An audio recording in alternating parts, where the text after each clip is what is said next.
Welcome and thank you for joining me today. Over the next 45 minutes, we'll journey back more than 2,000 years to explore the rise of one of history's most influential powers, the Roman Empire. From the ashes of monarchy and the ambition of a republic to civil wars and charismatic rulers, we'll uncover how Rome transformed from a city on the Tiber River into a global empire whose echoes still shape our world. Romulus and Remus. Rome's mythical beginnings. The myth of Romulus and Remus is not simply an origin story. It is a sweeping allegory about kinship, conflict, divine favor, and destiny that would come to mirror the arc of Roman civilization itself. Rooted in the intersection of legend and proto-history, the story begins with the birth of the twins to Rhea Silvia, a princess of royal lineage and a priestess of the Vestal Virgins, whose vow of chastity was broken, voluntarily or through divine intervention, by Mars, the god of war.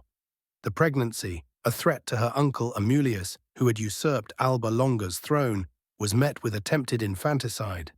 The infants were placed in a cradle and cast adrift upon the Tiber, a metaphorical baptism that evokes the vulnerability and providence of a future empire. The river's currents carried them to the marshy banks at the base of the Palatine Hill, where they were said to have been miraculously rescued and suckled by a she-wolf. A striking image of savagery and nurture entwined. Later raised by a humble shepherd named Faustulus and his wife Acca Larentia, the twins matured into natural leaders, unaware of their noble heritage. Their path to destiny crystallized when they helped overthrow Amulius and restore their grandfather Numitor to the throne, only to soon embark on founding their own city. What began as a cooperative endeavor devolved into a bitter rivalry, climaxing with Romulus slaying Remus, an act often interpreted as the founding trauma of Rome, foreshadowing the Republic's later fratricidal civil wars. By naming the new city after himself and establishing early institutions such as the Senate, Romulus became more than a founder. He became a template for the Roman ethos. Bold, unflinching, and willing to sacrifice even kin in pursuit of greatness.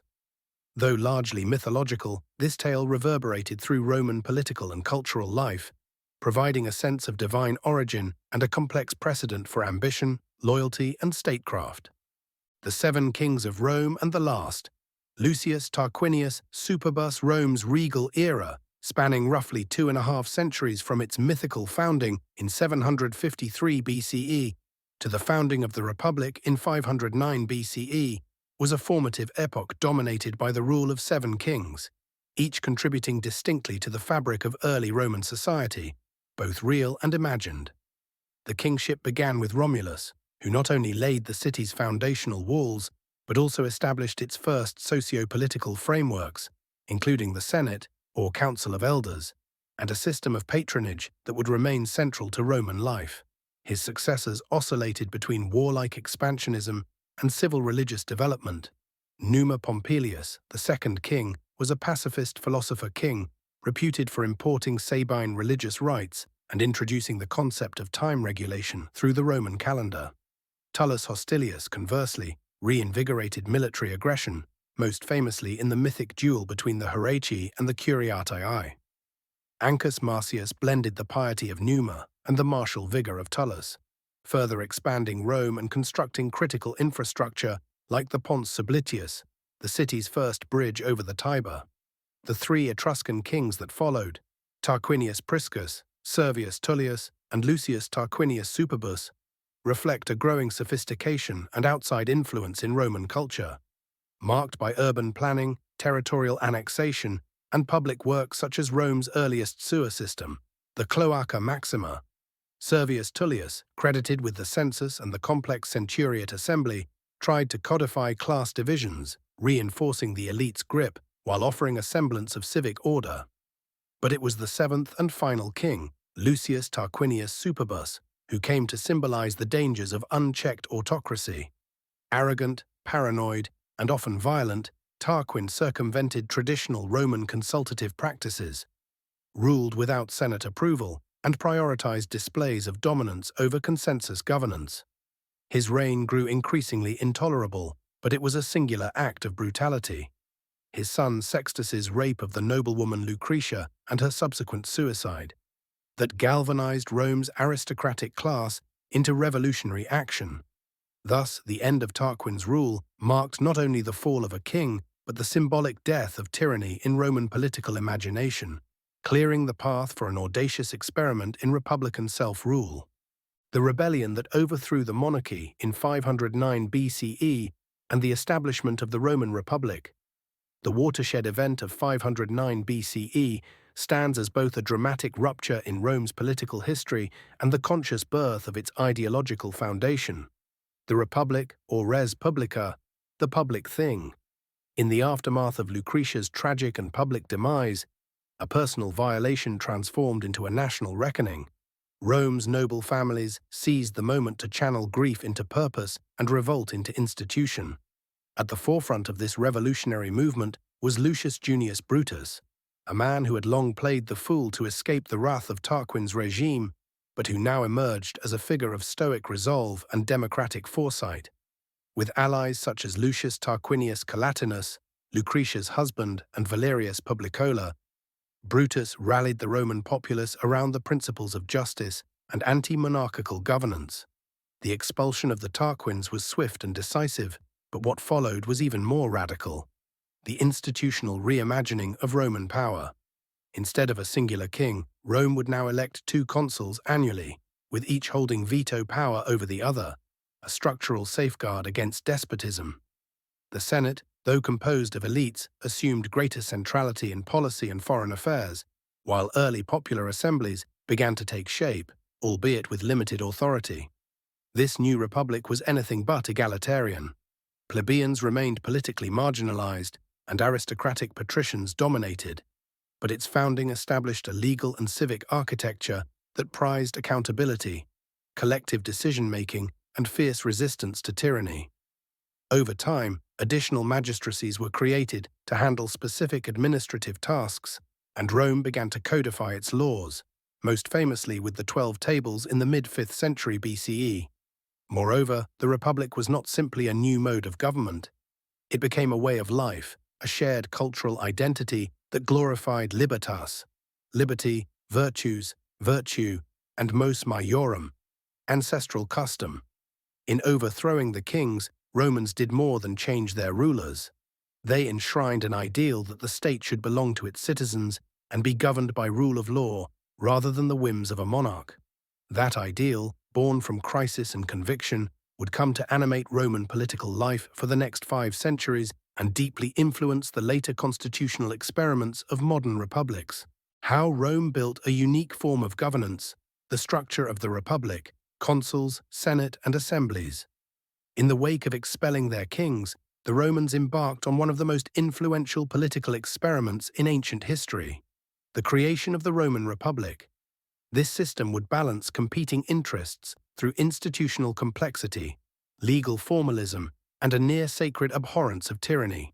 At its apex stood the annually elected consuls, 2 magistrates of equal rank, chosen by the Centuriate Assembly, who jointly held imperium, or supreme civil and military authority. Their duality was a deliberate hedge against dictatorship. Each consul could veto the other, creating a system of mutual accountability. They convened the Senate, presided over elections and public rituals, commanded the army in times of war, and acted as the highest judicial authorities within Rome. Yet their powers were checked by brevity, only 1-year terms, and by their post-magistracy liability, as they could be prosecuted for misdeeds once out of office. This rotation of leadership was not a flaw but a feature, designed to ensure political dynamism and prevent long-term entrenchment. Beneath the consuls operated a hierarchy of elected officials known as magistrates, each with specific functions. Praetors served as judges and sometimes commanded armies. Quaestors managed financial affairs. Aediles oversaw public works and festivals. And censors periodically reviewed the citizen registry and public morals, wielding the power to remove senators from their ranks. All of these officials were chosen by various assemblies, each representing different segments of Roman society. The most important of these bodies were the Centuriate Assembly, Comitia Centuriata, weighted heavily toward the wealthy and responsible, for electing high magistrates and deciding matters of war and peace, and the tribal assembly, Comitia Tributa, organized by geography and more representative of the broader citizenry, particularly as it expanded beyond patrician lines. The true nerve center of the Republic, however, was the Senate, an advisory council of elder statesmen, originally composed solely of patricians, but later including distinguished plebeians. Though it did not pass laws, its influence was enormous. It debated foreign treaties, controlled public finances, advised magistrates, and dictated state policy with its weighty Senatus Consulta. The Senate was also Rome's repository of institutional memory and custom, interpreting the evolving unwritten code known as Mos Maiorum, the way of the ancestors, which governed Roman behavior as strongly as law. This deference to tradition over codified legal doctrine allowed the Republic to remain surprisingly flexible, expanding and adapting over time while maintaining a core ethos of shared governance and civic virtue. In the end, the genius of Roman republicanism was not in equal representation, because it certainly wasn't, but in its ability to distribute authority, encourage competition within bounds, and absorb new populations and pressures without losing cohesion. It became the living mechanism through which Rome built an empire long before it ever crowned an emperor. Struggles between patricians and plebeians. The conflict of the orders. Although the expulsion of the monarchy and the founding of the Republic were framed as triumphs of liberty and self-rule, in truth, Rome's new political system was deeply unequal. Patricians, the aristocratic landholding class, held a monopoly on religious authority, magistracies, the Senate, and the interpretation of unwritten laws. Meanwhile, the plebeians, comprising farmers, tradesmen, laborers, and artisans, found themselves disenfranchised and exposed, not only lacking political representation, but suffering from crushing debt and the threat of enslavement for financial default. This imbalance triggered the conflict of the orders, a centuries-long series of non-violent yet powerful civil disruptions and political bargaining that fundamentally reshaped Roman institutions and identity. The first major confrontation came in 494 BCE during a military crisis, when plebeian soldiers, refusing to fight while their families languished under debt, retreated en masse to the sacred mount outside the city. This act of mass defiance, known as the First Secession, forced the patricians to recognize the need for compromise. The result was the creation of the Tribune of the Plebs, an office that would become one of the most powerful and radical in the Republic. Tribunes were elected by the plebeians, considered sacrosanct, and endowed with the power to veto acts of magistrates and assemblies that harmed plebeian interests. Over time, their authority expanded, serving as protectors of the common people and key players in legislative innovation. The next great milestone occurred in 451 to 450 BCE with the codification of Roman law into the 12 Tables. Previously, patrician pontiffs held exclusive knowledge of legal custom, wielding it arbitrarily. The 12 Tables, publicly displayed in the Forum, granted citizens access to the rules that governed them and became the bedrock of Roman legal thinking. Yet legal clarity did not mean legal equality. Rome's laws still privileged patricians in matters of marriage, office holding, and religious rights. Further reforms were hard-won. The Lex Canulea in 445 BCE permitted intermarriage between classes, while the Licinian Sextian laws of 367 BCE mandated that one of the two annual consuls must be a plebeian. Each of these reforms followed sustained agitation, plebeians using strikes, boycotts, and tribunician legislation to chip away at patrician exclusivity. The final major legal victory came with the Lex Hortensia of 287 BCE, which made plebiscita, laws passed by the plebeian council, binding on all Romans, even patricians. This legislation marked the de jure end of the class-based legal dichotomy, though social and economic inequalities remained. Still, by the late Republic, the divide between patrician and plebeian had begun to give way to new divisions. Between rich and poor, urban and rural, citizen and ally. The conflict of the orders taught Rome how to negotiate internal dissent without civil war, how to adapt its institutions to shifting demographics, and how to fold opposition into legitimacy. These patterns would return again and again as Roman politics grew more complex and more dangerous. Roman expansion through alliances, conquest, and resilience. Rome's remarkable ascent from a local city-state to the master of Italy was not the result of a master plan, but rather a mixture of military grit, strategic diplomacy, and almost fanatical resilience in the face of disaster. Its military system, based on the citizen-soldier model, relied on deeply entrenched cultural values, duty to the state, discipline, and unwavering allegiance to one's commander and comrades. Every able-bodied male citizen owed military service. Thus, Rome was perpetually ready for war. Battles were fought not just with swords, but with tenacity. Defeats, including the sack of Rome by the Gauls in 390 BCE, did not deter Roman resolve. In fact, they reinforced a collective belief that survival required relentless expansion. But conquest alone did not explain Rome's success.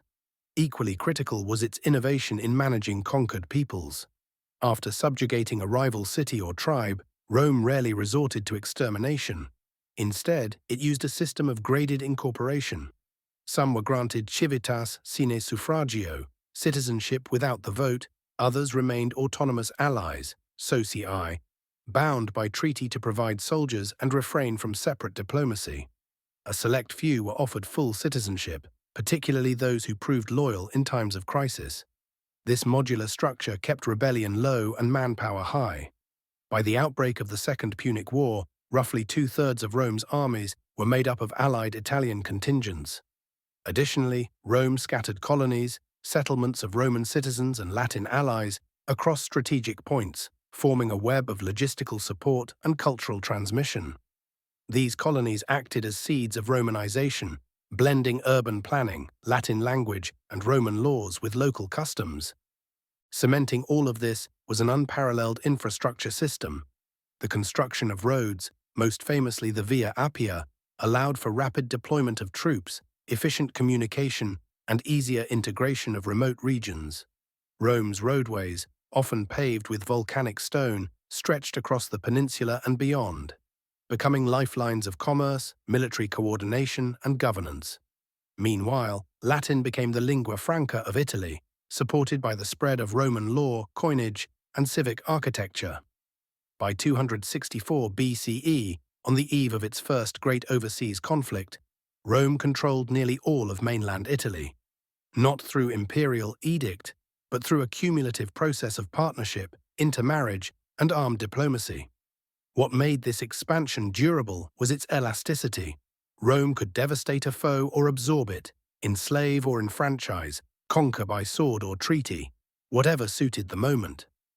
In this hybrid empire in waiting, the seeds were already sown for Rome's eventual transformation from republic to ruler of nations. The Punic Wars and the destruction of Carthage as a turning point. The three Punic Wars between Rome and Carthage, stretching from 264 to 146 BCE, stand as a titanic trilogy in classical history, reshaping the Mediterranean world and irreversibly altering Rome's political destiny. Carthage, a wealthy maritime republic based in modern-day Tunisia, had built a commercial empire through naval mastery and colonial expansion. Its influence radiated across North Africa, southern Spain, and the western Mediterranean islands. Rome, fresh from its conquest of Italy, had no naval tradition, but a boundless appetite for security and status. The Punic Wars, fought between Rome and Carthage over the span of more than a century, from 264 to 146 BCE, were among the most consequential conflicts of the ancient world. These wars did more than eliminate a rival. They fundamentally reshaped Roman politics, society, military culture, and imperial ideology.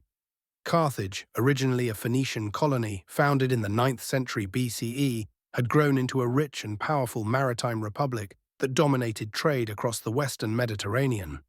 Its navy was unmatched, its economy flourished through commerce and tribute, and its colonies stretched across North Africa, the Iberian Peninsula, Sardinia, and Sicily. Rome, fresh from consolidating its hold over the Italian peninsula, found itself facing this naval juggernaut as ambitions collided over strategic territories, especially the island of Sicily.